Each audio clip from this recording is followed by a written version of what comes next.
Hey guys, I'm Harrison. Today I wanted to talk about something more personal than in my other videos, and that is how I learned 4 languages to a decent level in about 3, almost 4 years now, and just my experiences learning a foreign language is not something I talk about with friends or family. And even if you're not learning English right now, many of what I'll say could help you.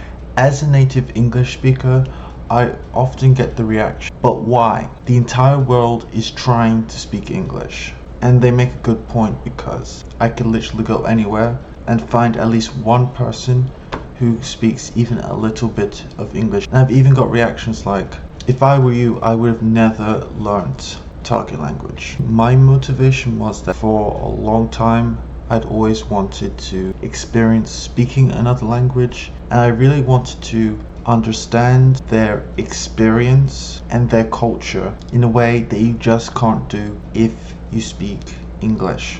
Because for me, the motivation was always like, if you want to connect to someone through the brain, you could speak with them in English. If you want to connect to someone in their heart, then you need to speak to them in their native language.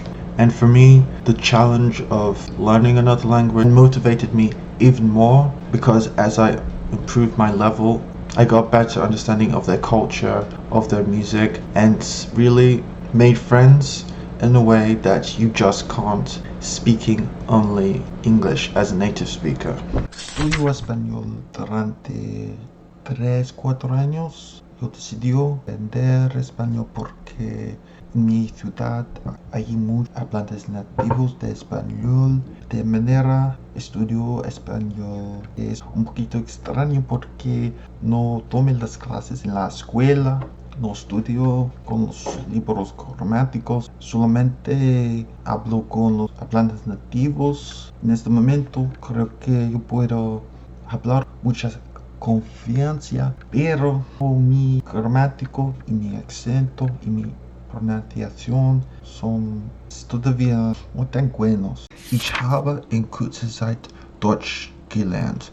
Also ich glaube nur 1 Jahr. Ich beschloss Deutsch zu lernen, weil letzten November habe ich erfahren, dass meine Urgroßmutter oder Großvater war Deutsch, und jetzt ist es mega interessant, das über die deutsche Kultur zu lernen, weil ich etwas über meine Familiengesellschaft lernen. Alors, j'étudie le français depuis 2 ans maintenant. Pour moi, le français, c'est la langue plus difficile. J'ai trouvé la prononciation très difficile. Il faut beaucoup de temps pour améliorer cette compétence en français. Je sais qu'il y a beaucoup d'erreurs. И потом я решил учить русский язык, потому что я какая-то шпион, прикол. Вот. Правда, мне было очень всегда интересно в русскую культуру, русскую музыку, русскую историю. Вот. Это был единственный прогресс в моем путешествии. Вот так вот. Поэтому русский язык очень трудно же, но мне это очень нравится.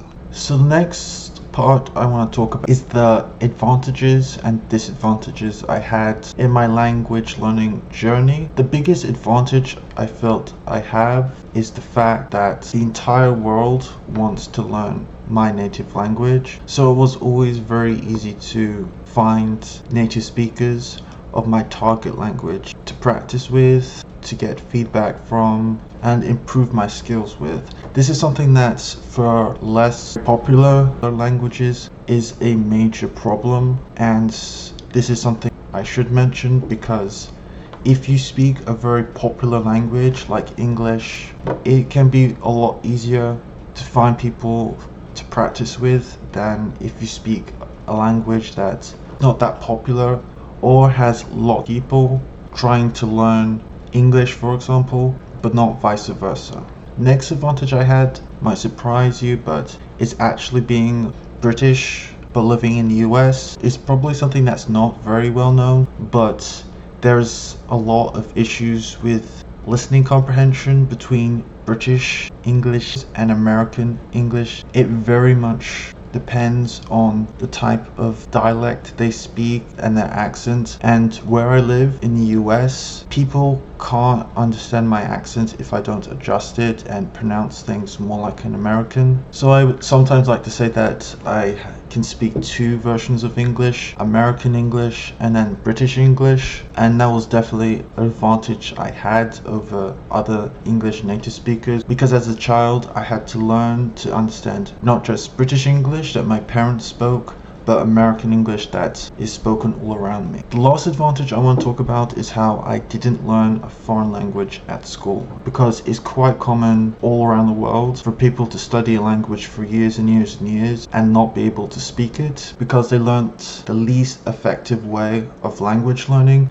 And for me, I was lucky enough not to study a language at school and needed to look up and research the most effective ways to study a foreign language. And I felt that it really helped me be able to learn languages far more easier and with less frustration. While being an English native speaker does have its advantages, it has its disadvantages as well. The biggest problem with being an English native speaker is that most of the best resources for language learning are themselves in English. Now, this is a big advantage for non-native speakers who love language learning, but as a native speaker, it does get annoying that everything in the language learning space is in English, and it's very, very rare for a piece of language learning advice to be in one of my target languages. Another disadvantage is that a lot of times people will automatically switch to English because it's very hard or rare for them to find a language exchange partner who's a native speaker and not vice versa. However, this does get annoying because we could be communicating via text and they'll immediately switch to English to practice. Or when I've been practicing, some people have told me that they want to speak English because they don't have the same opportunities to speak to a native speaker consistently.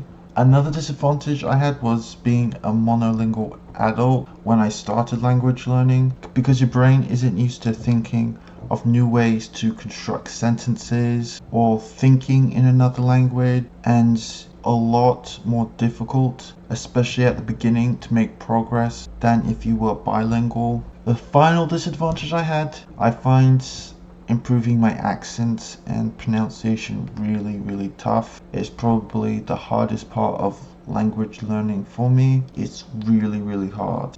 Not mess up with the pronunciation. Next, I want to talk about mistakes. So first, I want to tell you a story. How about in 2017, I was completely obsessed about being really good at this online game. I would watch a ton of videos from really good players about what I should do, but my progress in improving and achieving my goal of being a really good player was always really slow following their advice. It was only when I found a YouTuber who talked about what you shouldn't do and would often review games played by less skilled players did I really start to improve, because he would talk about the mistakes that they would make, the same mistakes that I would make when I was playing the game. And as a result of seeing what you shouldn't do, I became one of the best players before I stopped playing. And this is one of my biggest problems with the language learning community. Way too often people focus all their attention on what worked for them and not enough on what didn't work or what you should avoid doing. So in this video, I'm going to focus on the mistakes I made and the mistakes that you could be making right now that is stopping your progress. My biggest lesson from my experience language learning is that until you find a method that helps you really progress in the language you're learning, switching to a different language doesn't really help. I went from one language to the other, and with each one of those languages I would always get stuck at like an A2, B1 level because I hadn't found the methods that work for me. The first mistake I made is assuming that speaking to natives will automatically improve your skill. And what I mean by that is that they say that they have bad speaking or listening skills because they don't have a native speaker to talk to, and if they had a native speaker to talk to, their skills would be so much better. Yes, speaking to a native speaker will help your listening and speaking skills, but you need to do stuff beyond just speaking to natives to have progress. When I first started learning Spanish, I would speak to a native speaker once or twice a week, and while I did make some progress, it was really slow. I could barely understand what they were saying. I couldn't really understand television and films in Spanish, and I just assumed that if I kept speaking to them, that somehow my level would improve. And while speaking to native speakers really improves your confidence, you're not going to improve without doing stuff beyond that. For example, if you have trouble understanding them, speaking to a native speaker will help a bit, but you need to listen more. The next mistake I made was in French, and that was not spending enough time mastering those really important sounds in the language. When I was learning French, my biggest issue was always the pronunciation. Oftentimes I would think if I just spoke more, then it would improve, but every time I spoke to a native speaker, they would find it really difficult to understand what I was saying. It was only when I got some advice about shadowing, I found a deck on Anki that focuses on improving your pronunciation, and I did those two things every day for 3 months. Did my pronunciation really improve, and I actually got a compliment on how good my pronunciation was compared to other English native speakers speaking French. The next mistake is not reading enough in your target language. This is a mistake I made because I would look at something in, for example, Spanish, and I would understand maybe half of it. I'd feel really discouraged from reading it or even attempting to read it because of all those unknown words. And this is the biggest reason why going from B1, B2 to C1, C2 is impossible for some people, and was impossible for me until I worked this out, because reading is the single most important thing that you have to do, even if you understand like 20% of it, if you want to reach a high level in any language. When you read a passage in a book, you're learning the conjugation, you're learning the correct word order. You can find slang or idioms you can use in your own language. You're learning important collocations that will help you sound more natural in your target language. Because one of the biggest mistakes I made in language learning was realizing that language learning is all about repetition. Saying phrases or slang over and over again until they just get stuck in your brain. There's no other way to successfully learn a language without consistent repetition. And the next mistake was spending too much time on beginner resources and not immediately listening to native speakers. The issue I have with beginner resources, they don't train your brain to how a native speaker really speaks the language. Most people speak really fast, and they don't always pronunciate every word they're saying unless they're a parent talking to a child or a teacher or a politician, which is what happens with beginner resources. So even if I didn't understand everything that was being said, just listening to the language, getting used to its melody, its tone, to the speed of a native speaker really improved my listening skills, where now I can understand native speakers in all 4 languages. When before I did that, I was definitely one of those people that would complain about native speakers speaking way too fast. Okay, I've spoken a bit about mistakes I've made. Now let's talk about things that I found helpful. The first tip is shadowing. Now for me, I think that shadowing is the single best way to improve your accent and pronunciation in a language.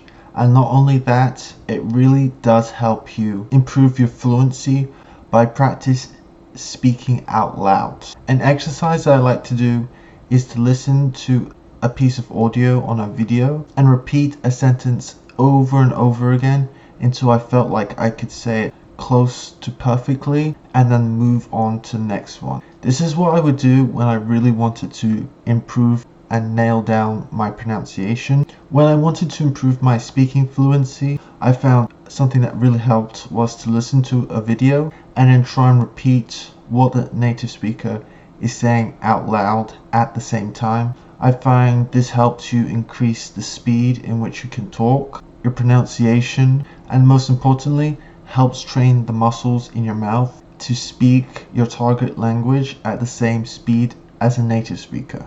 Another thing I found useful was prioritizing watching TV series over films. Now, like most people, I do enjoy watching films in my target language, but the key to fast progress in your target language is consuming lots and lots of content. And quite simply, if you watch a show that you love, you'll get far more hours of listening practice than watching a film. For speaking practice, when I couldn't find someone to speak to, I found that speaking to yourself and telling the stories of your life and creating a library of stories of things that happened in your past to be an incredibly powerful way for you to always have something to say during a conversation with a native speaker. Now, at the beginning, it's definitely going to be quite weird.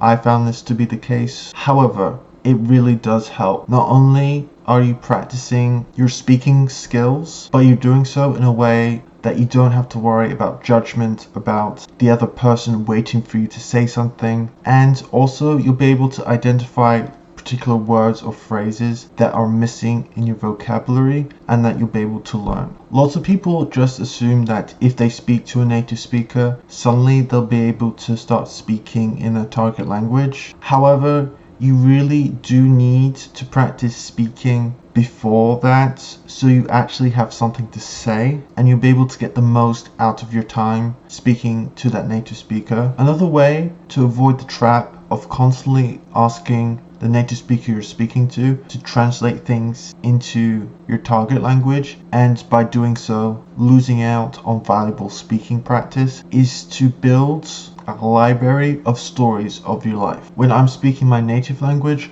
I'm often telling stories, and I found that learning to tell these stories in my target languages really helped me avoid the translation trap. I was really able to spend less time asking the native speaker to translate things for me and actually practice speaking the language. Oftentimes, native speakers thought my level was actually higher than it was because I've had so many of these stories that I could tell. But most importantly, I avoided speaking English when we were speaking my target language and getting those hours you need in towards fluency. The single best way to make quick progress is Anki plus reading plus constant practice. If you want to improve your vocabulary, you have to read a lot, at least 20 to 30 minutes a day in your target language. I know Anki and reading can sometimes be boring, but people who speak the best and have the largest vocabulary in English, for example, are the same people who read all the time. And that's what you have to do in your target language, and that's what I realized. Be exposed to certain words and phrases so it gets stuck in your brain. Then do Anki to revise those phrases, and with the constant practice you'll really make faster progress. And this is what has been a game changer. It is really something I wish I had known before. For reading in a foreign language, I found that pushing yourself and reading topics that you find really difficult or reading above your level really will help accelerate your growth in your target language. I found this to be the case in all my target languages when I started really pushing myself and reading books, articles, whatever that were way above my level, and just forcing myself to look up or use an app that allows you to immediately translate a word. Of course, it's quite boring and slow, and especially at the beginning very frustrating, but I found forcing yourself to do it really helped accelerate not only my reading comprehension well above my level, but also helped improve other aspects. For example, reading improved my grammar when speaking and writing. improved my listening, especially when you're using subtitles. It improved my general comprehension and confidence in language. Thank you so much for watching. Hopefully you can incorporate or are inspired to include one of the methods talked about in this video in your language learning routine. If you've enjoyed this video or it's been helpful to you, please hit that notification bell, subscribe, like, and I'll see you in the next video. Bye.